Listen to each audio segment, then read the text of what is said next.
حمد و صلات کے بعد پہلے کچھ چند سوالات ہیں۔ ایک تو یہ ہے کہ سید اپنے بہن بھائی جو سید ہیں کہ ان کو زکوٰۃ دے سکتا ہے؟ تو سید کو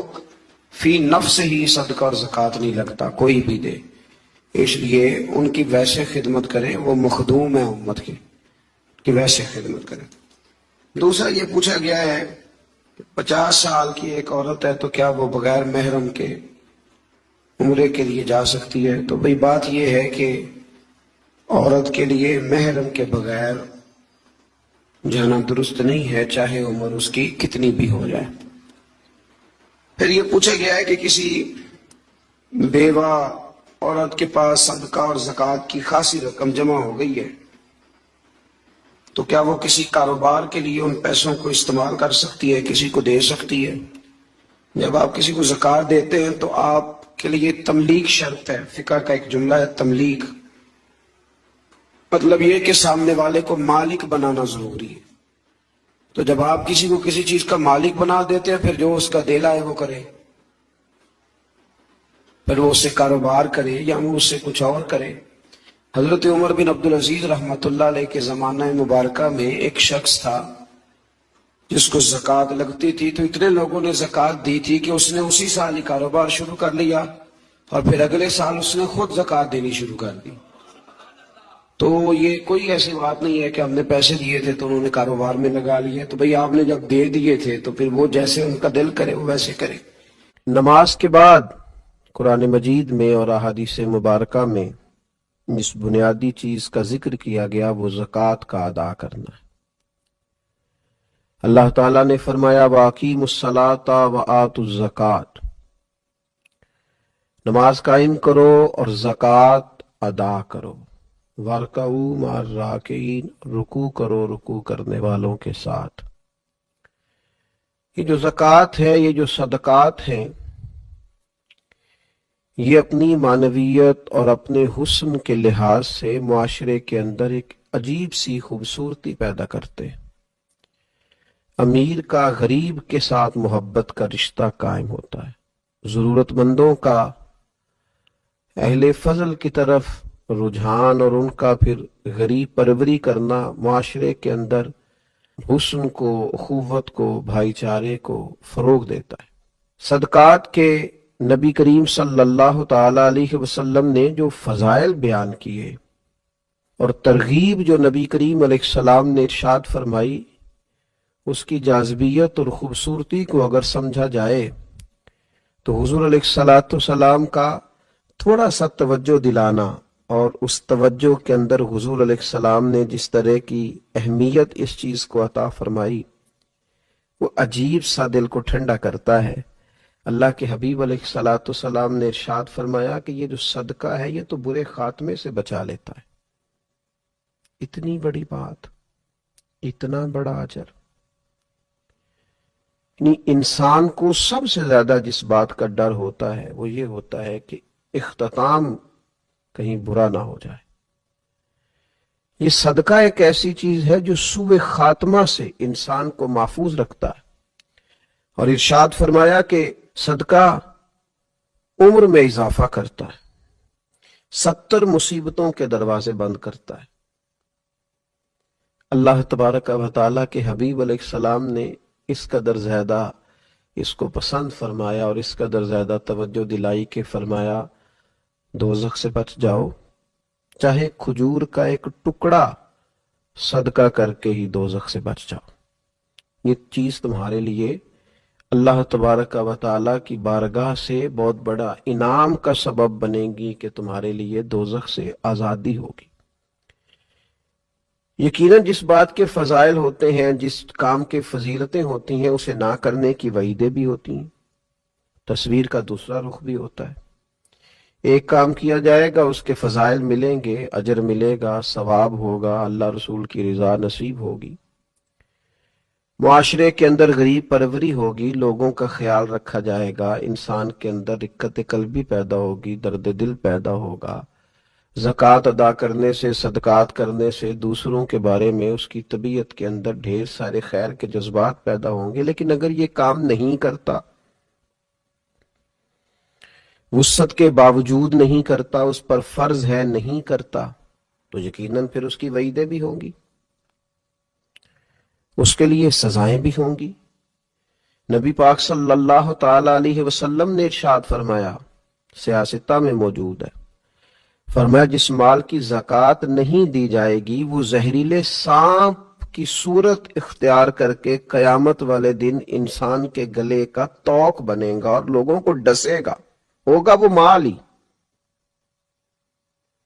یہ مال اللہ کا فضل بھی ہے، لیکن اگر اس کی زکوٰۃ ادا نہیں کی جاتی تو یہ ایک زہریلے سانپ کی صورت میں صبح قیامت انسان کے سامنے لایا جائے گا، بخاری میں موجود ہے۔ کیوں صحیح طور پر حساب کر کے توجہ کر کے، اور کوئی مشکل نہیں ہے آپ کو، اگر آپ مال کے نصاب ہیں تو اس مال پر سال گزرنے کے بعد آپ کو 2.5% زکوٰۃ دینی ہے، 40واں حصہ دینا ہے، تو یہ کوئی مشکل کام نہیں ہے، لیکن نہ کریں گے تو اس کی سزا۔ نبی پاک صلی اللہ تعالی علیہ وآلہ وسلم کی خدمت عالی مرتبت میں خواتین حاضر ہوئیں تو ان کے ہاتھوں میں سونے کے کنگن تھے۔ اللہ کے حبیب صلی اللہ تعالی علیہ وسلم نے فرمایا ان کی زکوٰۃ ادا کر دی، تو انہوں نے نفی میں جواب دیا، تو آپ صلی اللہ تعالی علیہ وسلم نے ارشاد فرمایا کیا تمہیں پسند ہے کہ تمہیں آگ کے کنگن پہنائے جائیں؟ ڈر گئی، پریشان ہو گئی، تو اللہ کے حبیب علیہ السلام نے انہیں تاکید فرمائی کہ اس سونے کی جو تم نے ہاتھ میں پہنا ہے اس کی زکوٰۃ ادا کرو، ایسا نہ ہو کہ یہ آج تو تم نے سونے کے کنگن پہنے ہیں اور قیامت کے دن تمہیں آگ کے کنگن پہنا دیے جائیں۔ تو جو لوگ بھی مال کے نصاب ہیں، صاحب استطاعت ہیں، اور جن پر زکوٰۃ فرض ہے، وہ اس بات کا اچھی طرح خیال کر لیں کہ یہ زکوٰۃ مال کو پاک بھی کرے گی، فائدہ بھی کرے گی، اللہ کی رضا اور خوشنودی کا باعث بھی بنے گی، اور نہ ادا کریں گے تو ایک تو یہ کہ آخرت کے اندر اس کو یہ والی سزائیں ملیں گی کہ آگ کے کنگن پہنائے جا رہے ہیں اور مال سانپ بنتا جا رہا ہے۔ حضور علیہ السلام نے یہاں دنیا کے اندر بھی ارشاد فرمایا کہ خشکی اور تری میں جو تمہارا مال ضائع ہوتا ہے وہ زکوٰۃ ادا نہ کرنے کی وجہ سے ہوتا ہے۔ تو ایک تو بات یہ کہ زکوٰۃ ذمہ داری کے ساتھ ادا کی جائے، اس کام میں کسی قسم کی کوئی کوتاہی نہ کی جائے، کسی سستی کا شکار نہ ہوا جائے، لیت و لالا کا شکار نہ ہوا جائے، بہانے بازی نہ کی جائے، اس فرض کو فرض جانتے ہوئے، انتہائی حساس مسئلہ سمجھتے ہوئے اس کی فوری ادائیگی کا اور احتیاط سے بندوبست کیا جائے۔ اور پھر یہ کہ اس کے جو آداب ہیں، جو ایک مسلمان کوئی بھی عبادت کرتے ہوئے کچھ آداب کا خیال رکھتا ہے، ان آداب کا بھی پوری طور پہ خیال رکھا جائے۔ سب سے پہلی بات تو یہ کہ زکوٰۃ حسن نیت سے ادا کی جائے۔ زکوٰۃ کوئی پتھر پھینکنے والا عمل نہیں ہے کہ جیسے بھی پھینک دیں گے، خوش دلی سے پھینکیں یا بد دلی سے وہ لگ جائے گا۔ یہ زکوٰۃ تو اللہ کی بارگاہ میں دینی ہے، صدقہ کو پتھر پھینکنے والا عمل تو نہیں کہ جیسے بھی پھینکے لگ جائے گا، یہ تو خالص اللہ کی رضا کے لیے دینی ہے۔ تو اس کے بارے میں تو قرآن مجید میں فرمایا وَمَا تُنْفِقُونَ إِلَّا ابْتِغَاءَ وَجْهِ اللَّهِ، تم جو کچھ بھی خرچ کرتے ہو اسی لیے تو خرچ کرتے ہو کہ تمہیں اللہ کی خوشنودی حاصل ہو۔ تو حسن نیت، ارادہ حسین، دیتے وقت اللہ تعالی کی رضا کے لیے خاص جذبہ۔ ایک بزرگ فرمایا کرتے تھے کہ میں تو جب صدقات دیتا ہوں تو جسے دیتا ہوں اسے اپنا محسن سمجھتا ہوں، کہ دیکھو میں اسے دے رہا ہوں، بندے کو دے رہا ہوں اور راضی مجھ سے میرا اللہ ہو رہا ہے۔ تو حسن نیت پہلی بات، اور دوسری بات ہر قسم کی تصنع سے بچا جائے، ہر قسم کے ریا سے بچا جائے۔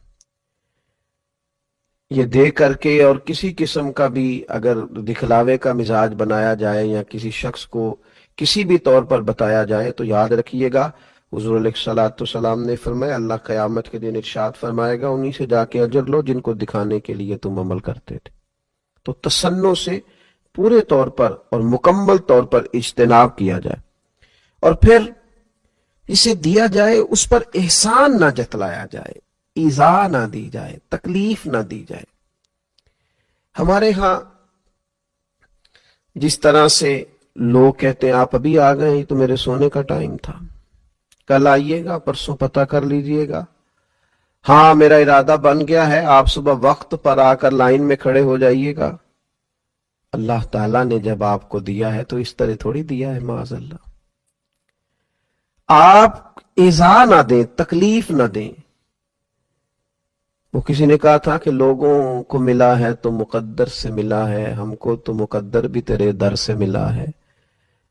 تو اللہ نے جب دیا ہے تو کرم سے دیا ہے، تو جب یہ ذہن ہو کہ مجھے کرم سے ملا ہے تو پھر دیتے وقت تکلیف نہ دی جائے، اذیت نہیں دی جائے۔ قرآن مجید نے فرمایا یا ایھا الذین آمنوا لا تبطلوا صدقاتکم بالمن والاذی،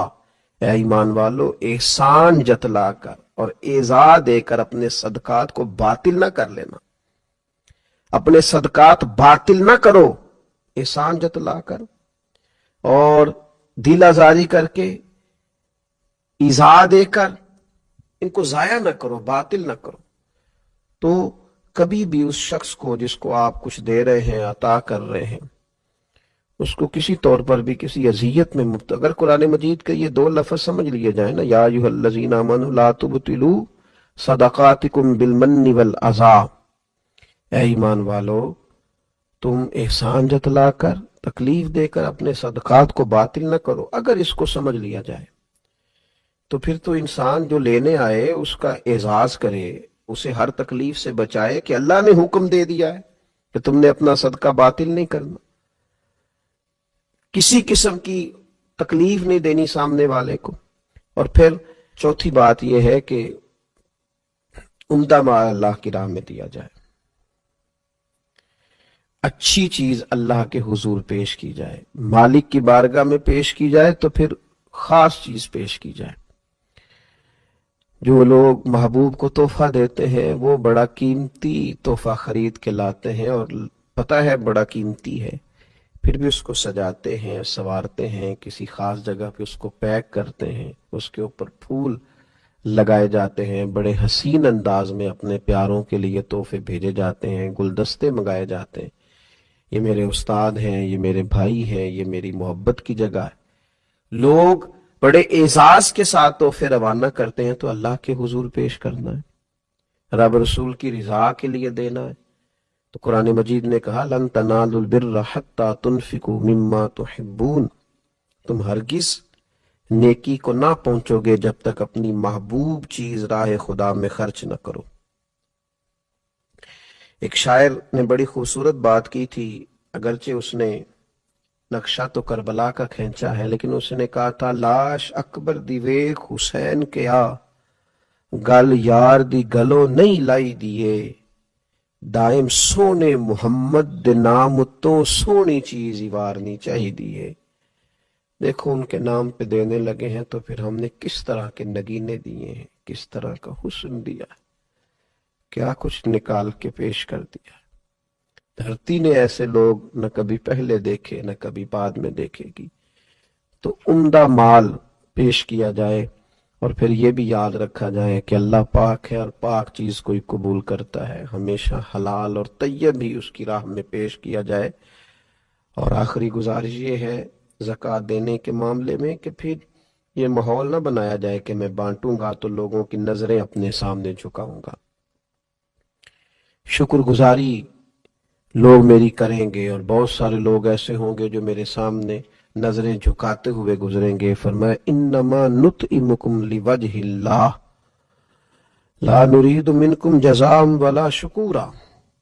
وہ تو تمہیں محض اللہ کی خوشنودی کے لیے کھلاتے ہیں کھانا، نہ تم سے وہ کوئی بدلہ چاہتے ہیں اور نہ یہ کہ تم ان کی شکر گزاری کرو۔